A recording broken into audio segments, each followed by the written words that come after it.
वैदिक ट्यून्स।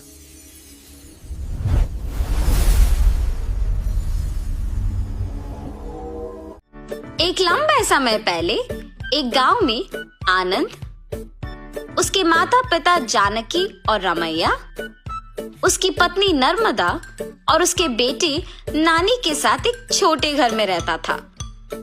आनंद नौकरी करके आए हुए पैसों से अपना घर चलाता था। जानकी उसकी बहू नर्मदा से सारे काम करवाती थी और उसे हमेशा ताने मार मार के दुखी करती थी, मगर नर्मदा उसे कुछ ना कह के चुप बैठती थी। ऐसे कुछ साल बाद आनंद अपने नौकरी से कमाए पैसों को बचा बचा के एक बड़ा नया घर खरीदता है। आनंद के खरीदे हुए नए घर में बहुत समय से एक भूत रहती थी। ये बात आनंद को नहीं पता था और इसीलिए वो घर खरीदता है और उसके आसपास खाली रहने के कारण दिखने में बहुत शांत सा माहौल था और जानकी में कोई बदलाव नहीं आया। नए घर में जाने के पहले ही दिन नर्मदा की गलती के बिना ही उसे ताने मारती है। दुखी होकर नर्मदा बिना कुछ खाए और सोए अपने कमरे में जाकर रोती रहती है। तब उस घर में मौजूद भूत नर्मदा को रोते हुए देख उसके पास आती है। बगल में परछाई को देख नर्मदा तुरंत खड़े हो जाती है। तब वो भूत नर्मदा के सामने आके खड़े हो जाती है। उसके चेहरे पे घाव, खुले बाल देख के नर्मदा डर जाती है। बाप रे, भूत भूत! डरो मत, मैं तुम्हें कुछ नहीं करूंगी। तुम हमारे घर में क्यों आई हो? तुम लोग ही मेरे घर आए। ये तुम्हारा घर है? हाँ, ये मेरा घर है। इसी में मैं मर गई। मेरे मरने के बाद ही तुम लोग यहाँ आए। ऐसे कह के अचानक नर्मदा में घुस जाती है। हा हा हा, ऐसे हंसते हुए सो जाती है। सुबह उठ के जब जानकी देखती है कि सारा काम वैसे का वैसे ही रह गया, तब नर्मदा नर्मदा बहुत बार बुलाने के बावजूद जब वो नहीं आती है तो जानकी ही उसके पास जाती है। हाँ, तुम अब तक उठी नहीं? नर्मदा नर्मदा उठो!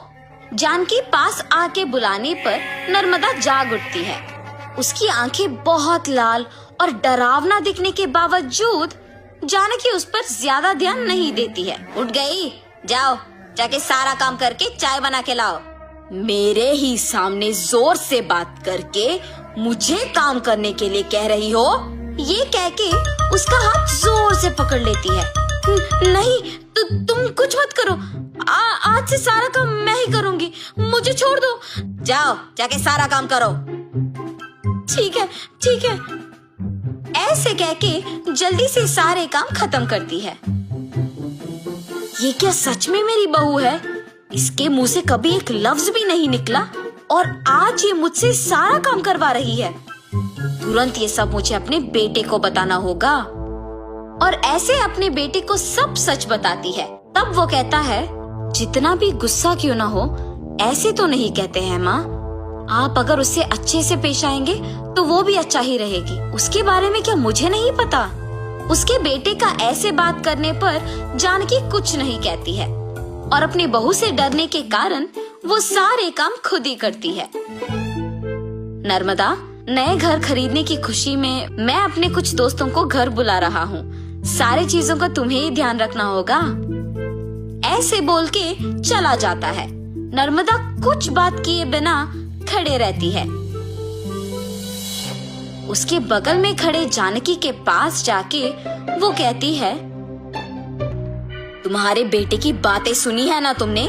सारी तैयारी तुम्हें ही करना होगा। ऐसे जोर से कहती है। अगले दिन आनंद दोपहर को अपने दोस्तों को घर ले आता है। नर्मदा, तुमने सारी तैयारी कर ली ना? हाँ जी।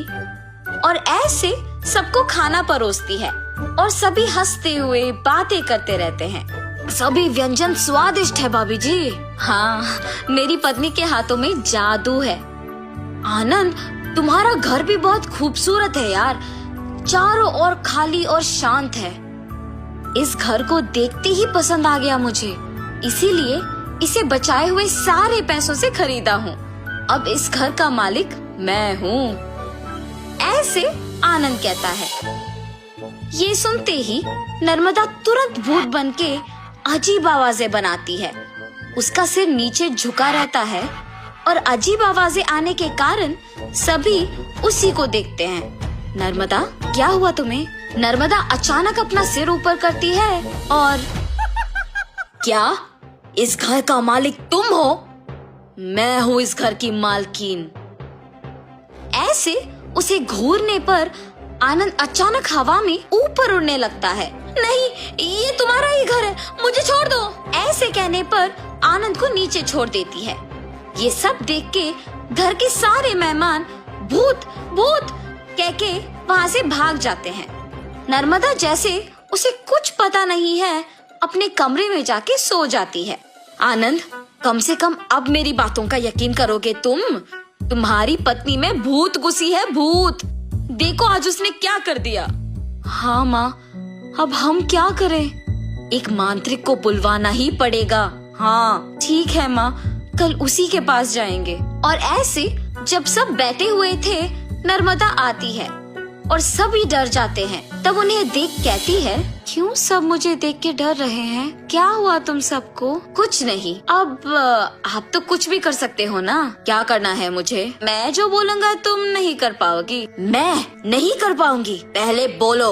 अच्छा, क्या तुम इस बोतल के अंदर घुस के वापस बाहर आ सकती हो? इतना ही, और मैं ये नहीं कर पाऊंगी? देखो। ऐसे बिना कुछ सोचे समझे नर्मदा में घुसी आत्मा अचानक उस बोतल में घुस जाती है और तुरंत जानकी उस बोतल का ढक्कन बंद कर देती है। हाँ, भूत को मैंने इस बोतल के अंदर बंद किया है। अब इसे गांव के अंत में फेंक के आना होगा। और ऐसे उस बोतल को गांव के एकदम अंत में फेंक के आ जाती है। तब से जानकी अपनी गलती सुधार के अपनी बहू को ताने मारना बंद कर देती है। भूत के चले जाने पर सभी उनके नए घर में खुशी से जीते हैं।